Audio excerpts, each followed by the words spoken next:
2021년 12월 2일 목요일 전안광성교회 새벽기도회를 시작하겠습니다. 사도신경으로 우리의 신앙을 고백합니다. 나는 전능하신 아버지 하나님 천지의 창조주를 믿습니다. 나는 그의 유일하신 아들 우리 주 예수 그리스도를 믿습니다. 그는 성령으로 잉태되어 동정녀 마리아에게서 나시고 본디오 빌라도에게 고난을 받아 십자가에 못 박혀 죽으시고 장사된 지 사흘 만에 죽은 자 가운데서 다시 살아나셨으며 하늘에 오르시어 전능하신 아버지 하나님 우편에 앉아 계시다가 거기로부터 살아있는 자와 죽은 자를 심판하러 오십니다. 나는 성령을 믿으며 거룩한 공교회와 성도의 교제와 죄를 용서받는 것과 몸의 부활과 영생을 믿습니다. 아멘. 찬송가 515장입니다.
외치는 자 많건 많은 생명수는 말랐어라. 죄를 대속하신 주님 선한 일꾼 찾으시나 대답하리 어디 있나 믿는 자여 너희 알고 눈을 들어 하늘 보라. 살아계신 주 하나님 약한 자를 부르시어 전하셨다. 생명수는 홀로 예수 처음이요 나중이라. 주님 너를 부르신다. 믿는 자여 너희 알고 눈을 들어 하늘 보라. 다시 사신 그리스도 만 백성을 사랑하사 오래 참고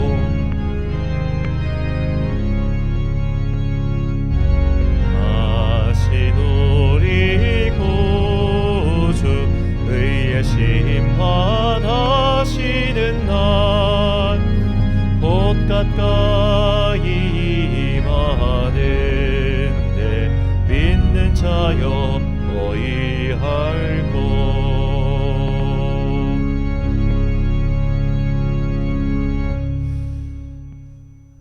오늘 우리에게 주신 하나님의 말씀 사도행전 25장 1절부터 27절까지 말씀입니다.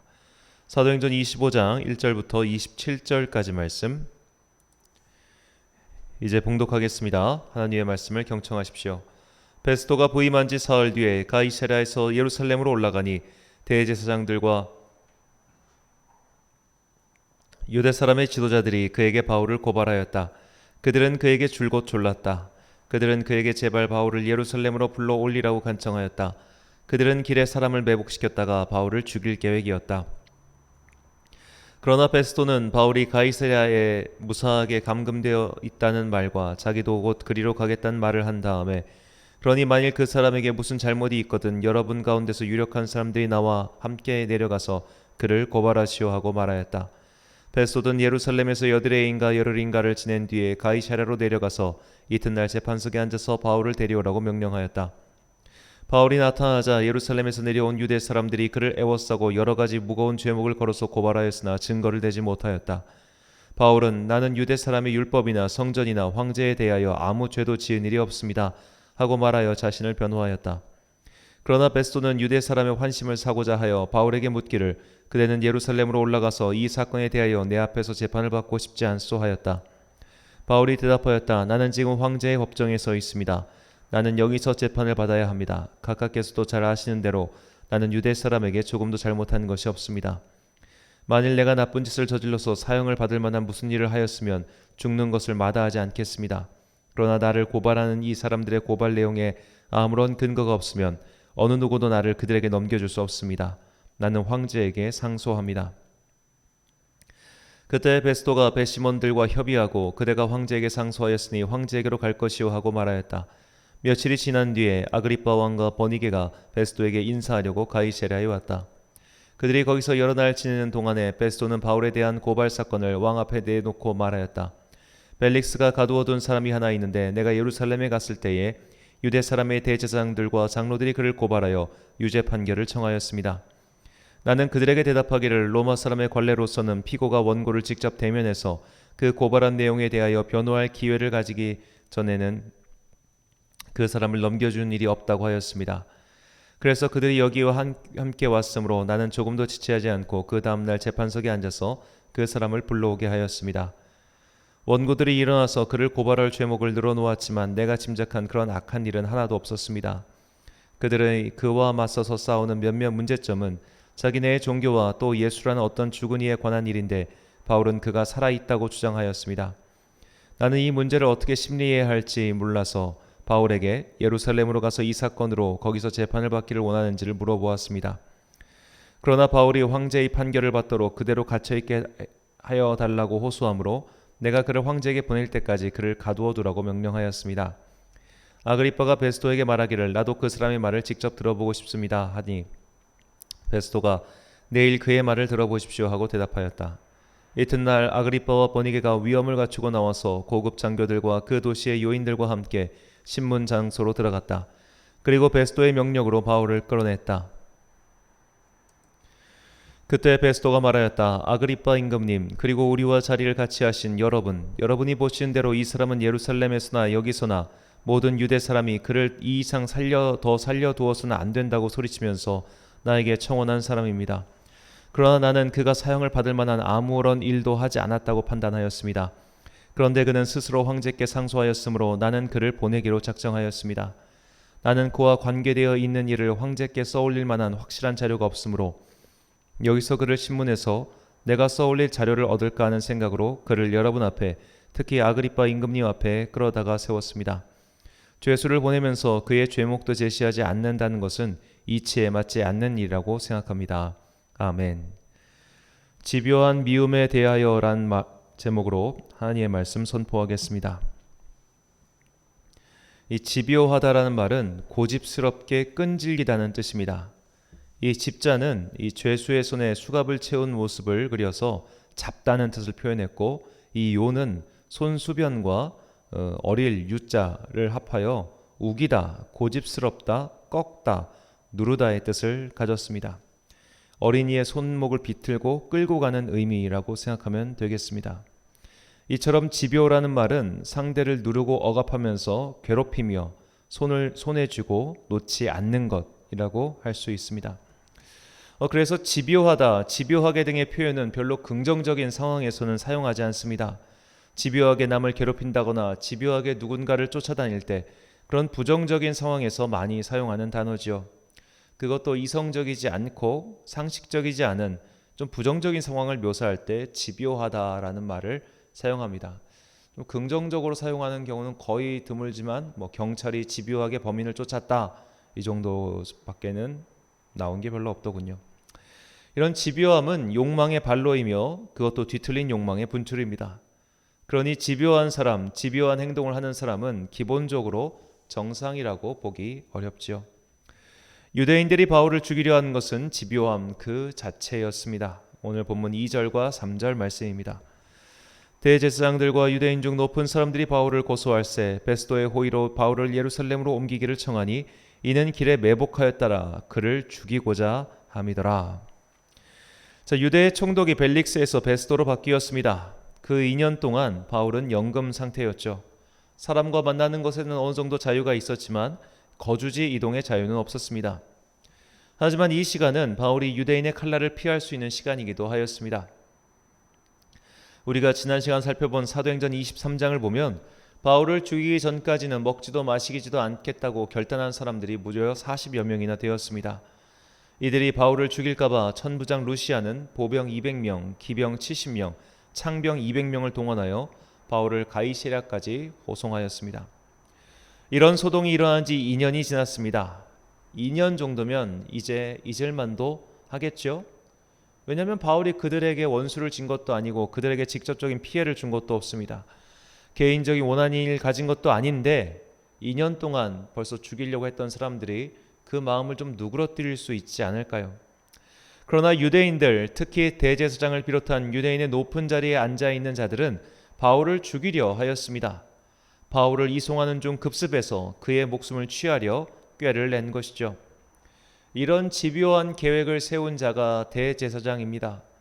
이 집요한 계획을 세운 이들이 하나님의 백성이라 자부하는 유대인들입니다. 대제사장과 유대인들이 바울을 집요하게 괴롭히고 죽이려고 한 것은 그가 나사렛 예수 도당의 우두머리였기 때문이 아니지요. 차라리 나사렛 예수 도당의 우두머리는 예수님의 동생인 야고보였습니다. 그리고 그는 지금 예루살렘에 있죠. 우리가 그동안 살펴본 사도행전에서 유대인들이 어느 부분에서 경기를 일으키는 듯한 반응하는 문제가 무엇인지 알고 있습니다. 바로 성전과 유대인 이방인의 문제입니다. 유대인들은 성전을 숭배했습니다. 이 구약성경 에스겔서는 역사의 마지막 때에 하나님께서 새로운 성전을 세우시겠다고 말씀하셨죠. 유대인들은 그래서 새로운 성전의 도래를 기다리며 지금의 성전을 높이 들어 올려서 자랑하였습니다. 그래서 누군가가 성전을 모욕하거나 하면 정말 문자 그대로 찢어 죽일 듯이 달려들었습니다. 둘째는 이방인입니다. 유대인들은 시간이 지나면 지날수록 외국인, 이방인들에게 관용적이거나 포용적이거나 섞이는 것이 아니라 더욱 배타적이 되었습니다. 유대인들이 왜 이렇게 되었을까요? 구약의 율법이 단순히 배타적이어서 그렇게 된 것일까요? 아닙니다. 그들이 그렇게 배타적이고 편협하고 옹졸해진 이유는 그들이 망했기 때문입니다. 망한 사람들은 오히려 허세를 부리고 망하지 않은 척하죠. 내가 아직 힘이 있다고, 내가 아직 능력이 있다고 허장성세를 부립니다. 그리고 과거 자신이 한 일을 계속 말합니다. 과거에 받은 상장이나 높은 사람과 찍은 사진이 있으면 그걸 집에다가 걸어두던가 사람들에게 자랑하는 듯이 말합니다. 내가 누구랑 안다, 내가 누구랑 관계가 좋다, 내가 누구랑 잘 안다 등등의 말을 하면서 말이죠. 과거 잘 나갔다가 망한 사람들은 이런 허세를 버리지 못합니다. 반면에 지금 잘 나가고 있는 사람은 굳이 자기 자랑을 하지 않습니다. 이미 남들이 다 알고 있기 때문입니다. 지금 갖고 있는 것에 집착하지도 않습니다. 다시 새 거를 사거나 새 것을 얻으면 되기 때문이죠. 하지만 망한 사람들은 과거의 영광에 집착하고 그것을 버리지 못합니다. 그러면서 자기 자신조차도 왜곡된 생각 속에서 살아갑니다. 지금 유대인들이 자랑스럽게 여기는 성전은 이방인 출신인 헤롯 대왕이 유대인들의 환심을 사기 위해 증축한 성전입니다. 그들이 포로기를 끝내고 와서 지은 스룹바벨의 성전은 흔적도 없이 사라졌습니다. 그들은 이방인이 지은 성전을 자랑스럽게 여기며 그것을 모욕한 이들을 용서치 않았습니다.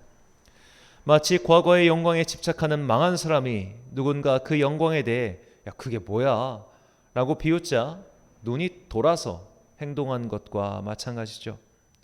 그러면서 이방인에 대해 자신들은 하나님께 선택받은 선민이란 의식이 더욱 강해졌습니다. 그래서 이방인을 더욱 멸시했죠. 이것은 마치 망한 사람이 성공한 사람들에 대한 적개심을 불태우며 더욱더 자신의 내면으로 파고 들어가는 것과 같습니다. 이 간혹 소설이나 영화 속에서 묘사되는 전쟁이 다 끝나고 상위 군인이 된 늙은 병사가 술집에서 술을 마시며 내가 대장의 목을 땄네 마네, 내가 적들의 포탄이 빗발치는 전장에서 적들을 수급을 많이 뱉네 마네, 좀 이런 장황설을 늘어놓는 그런 상황이라고 볼 수 있겠죠. 결국 제3자의 관점에서 본다면 유대인들의 지금 상태는 한심하기 이를 데 없습니다. 경제에 관한 문제도 아니고 사회에 관한 문제도 아닌 그저 자신들의 율법과 종교의 문제를 가지고 최고 지도자라는 사람이 거린과 다름없는 한 사람을 죽이려고 모의하고 획책하고 2년 동안 집요하게 쫓아다니며 절치부심 이빨을 갈고 있습니다. 물론 종교의 문제 중요하죠. 하지만 최고 지도자가 고작 그것 때문에 교리에 관한 문제도 아니고 그냥 자신들의 그 양량한 자존심 하나를 지키기 위해서 그렇게 집요하게 매달리고 있다면 그게 제3자가 옆에서 볼 때 얼마나 한심하겠습니까? 이런 것은 현재를 인정하지 않고 과거의 영광에 취하여 자신을 왜곡시킨 그 비뚤어진 마음에서 온 것이죠. 과거에 시선이 머물러 있는 사람, 과거의 영광에 취하여 사는 사람은 이처럼 마음이 비틀리고 왜곡된 시선으로 모든 것을 보게 됩니다. 그런 이는 자신과 생각이 다른 일을 절대로 용납하지 못하고 매사 편협하고 이중적이며 정작 미래를 향해 전진할 용기가 한 조각도 남아있지 않습니다. 그래서 그의 현실은 변하지 않은 채 그저 과거에 머물러 있을 뿐이죠. 이런 상태에서 더 바닥으로 내려가면 노숙자처럼 모든 것을 포기한 채 살게 됩니다. 우리가 과거의 발목을 붙잡혀 살지 않기 위해서 오늘도 내 인생에서 한 걸음을 내딛고 살기 위해서 필요한 것이 목표입니다. 목표가 있는 사람은 비록 느릴지라도 한 걸음을 내딛게 되지요. 목표가 없으니 과거에 매여 있고 과거에 매여 있으니 집착하게 되고 집착하니 편협해지는 악순환이 일어나는 겁니다. 그러나 목표가 있는 사람은 가끔 과거를 돌아볼지언정 과거에 집착하지 않습니다. 누가 자신의 마음을 건드려도 광포하게 화를 내거나 이성을 잃어버리지 않습니다. 해야 할 일이 있기 때문입니다. 해야 할 일이 있는 사람은 결국 앞으로 전진하기 마련이죠. 바울은 로마로 가야 한다는 분명한 목표가 있었습니다. 그래서 너무나 귀한 2년이라는 시간을 연금 상태로 보냈지만 그의 마음은 흩어지지 않았습니다. 목표가 분명하니 흔들릴 이유도 없었습니다. 본문 20절과 21절입니다. 내가 이 일에 대하여 어떻게 심리하려는지 몰라서 바울에게 묻되 예루살렘에 올라가서 이 일의 신문을 받으려 하느냐 한즉 바울은 황제의 판결을 받도록 자기를 지켜주기를 호소하므로 내가 그를 가이사에게 보내기까지 지켜두라 명하였노라 하니. 베스도 총독은 바울에게 예루살렘으로 가서 재판을 받지 않겠냐고 제안합니다. 총독이 볼 때 별다른 죄가 없으니 유대인들 앞에서 저 사람은 죄가 없다라고 선언한 뒤 풀어줄 의향이 있었던 것은 아닐까 추측해 봅니다. 하지만 바울의 목적은 달랐습니다. 바울의 목적은 이 연금 상태에서 풀려나 자유의 몸이 되는 것이 아니었죠. 그는 로마 시민으로서의 권리인 항소권을 사용해서 가이사에게 직접 재판을 받기 위해 그리고 합법적으로 로마에 들어가기 위해 이런 항소를 한 것입니다. 목표가 분명하니 제안에 흔들리지 않았고 갈 곳이 분명하니 다른 곳을 기웃거릴 필요가 없었습니다. 이것이 모든 그리스도인들이 지향해야 할 삶의 자세입니다. 그리스도인들은 할 일이 참 많습니다. 일단 기도해야 할 제목이 너무나 많죠. 우리는 이 세상의 평화와 그리스도의 복음 전파를 위하여 중보기도해야 합니다. 오늘도 이 땅에서 일어나는 전쟁과 폭력의 소식에 귀를 기울이고 주님의 마음으로 그 피해자들을 위하여 기도해야 합니다. 또한 믿음의 최전선에서 피와 땀을 흘리며 영적 전쟁을 벌이고 있는 선교사들을 위하여 중보기도해야 합니다. 이것만 해도 할 일이 참 많습니다. 그리고 우리는 성경을 읽고 배워야 합니다. 제가 항상 감사하는 제목 중 하나는 성경이라는 것은 참 읽으면 읽을수록 새롭다는 점입니다. 이런 말씀이 있었나? 이 말씀이 이런 뜻이었구나 라는 생각이 세월이 지날수록 많아집니다. 그러니 과거에 얽매일 수가 없지요. 그러므로 바른 그리스도인은 현실에 안주하거나 과거에 집착하지 않고 모두 미래 지향적입니다. 할 일이 많습니다. 이것이 우리를 향한 주님의 뜻이죠. 예레미야 29장 11절부터 13절까지 말씀입니다. 여호와의 말씀이니라. 너희를 향한 나의 생각을 내가 아나니 평안이요 재앙이 아니니라. 너희에게 미래와 희망을 주는 것이니라. 너희가 내게 부르짖으며 내게 와서 기도하면 내가 너희들의 기도를 들을 것이요 너희가 온 마음으로 나를 구하면 나를 찾을 것이요 나를 만나리라. 아멘. 사랑하는 천안 광성교회 성도 여러분, 그리고 이 새벽을 함께 깨우고 계신 귀한 주님의 자녀 여러분, 과거에 집착하는 유대인들은 자신들의 자존심을 건드린 바울을 수년 동안 이를 갈며 반드시 죽이려고 모의하였습니다. 그들이 해야 할 마땅한 일은 내팽개친 채 그렇게 자존심의 칼날만 갈며 한심하게 호송세월하였습니다. 그러나 바울은 가야 할 곳이 있었고 해야 할 일이 있었기 때문에 흔들리지 않고 그가 해야 할 일을 분명히 하였습니다. 우리도 그래야 합니다. 기도해야 할 제목들이 너무나 많습니다. 그러니 기도하십시오. 평생을 진력해도 제대로 알 수 없는 것이 주님의 계시의 말씀입니다. 그러니 읽고 또 읽으며 지혜를 구하십시오. 우리의 기도는 멈출 수 없습니다. 우리의 배움도 멈출 수 없습니다. 우리의 시선은 과거로 향해 있지 않고 미래를 향해 있습니다. 우리는 후퇴하는 자들이 아닌 전진하는 자들입니다. 건강하지 않아도 기도할 수 있고 부유하지 않아도 주님의 일을 할 수 있고 똑똑하지 않아도 복음을 전할 수 있습니다. 하나님께서 세상의 낮은 것을 택하셔서 높은 자들의 교만을 꺾으신다는 말씀을 기억하십시오. 하나님의 손에 붙들린 사람은 좌고 우면하지 않고 언제나 미래를 향해 전진하는 법입니다. 과거에 집착하는 어리석은 유대인들이 아닌 미래를 향해 전진했던 믿음의 선배들을 따라 현실에 안주하거나 과거에 얽매이지 않고 내게 주어진 소명을 따라 앞날을 향해 나아가는 여러분과 제가 되시길 간절히 축원합니다. 기도하겠습니다. 사랑과 은혜가 충만하신 아버지 하나님, 주님께서는 우리에게 오늘을 선물로 주셨습니다. 그리고 해야 할 일을 많이 주셨습니다.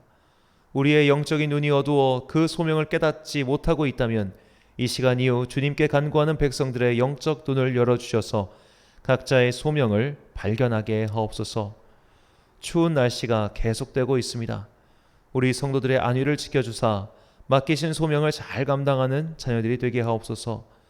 오늘도 먼 길로 출퇴근하는 성도들, 늦은 밤 일하는 성도들, 마음이 상한 자를 치유하기 위해 노력하는 성도들, 먼 타국에서 공부하고 있는 자녀들, 이 모두에게 성령의 은총을 내려주사 오늘 일하는 하루의 선물을 감사와 기쁨으로 엮어갈 수 있게 하옵소서. 오늘도 참 좋으신 우리 주님의 은총과 평강이 주의 백성들에게 임하시길 간절히 소망하오며 예수님의 이름으로 기도드립니다. 아멘. 조기 도문하심으로 새벽 기도회를 마치겠습니다. 하늘에 계신 우리 아버지, 아버지의 이름을 거룩하게 하시며 아버지의 나라가 오게 하시며 아버지의 뜻이 하늘에서와 같이 땅에서도 이루어지게 하소서. 오늘 우리에게 일용할 양식을 주시고 우리가 우리에게 잘못한 사람을 용서하여 준 것 같이 우리 죄를 용서하여 주시고 우리를 시험에 빠지지 않게 하시고 악에서 구하소서. 나라와 권능과 영광이 영원히 아버지의 것입니다. 아멘.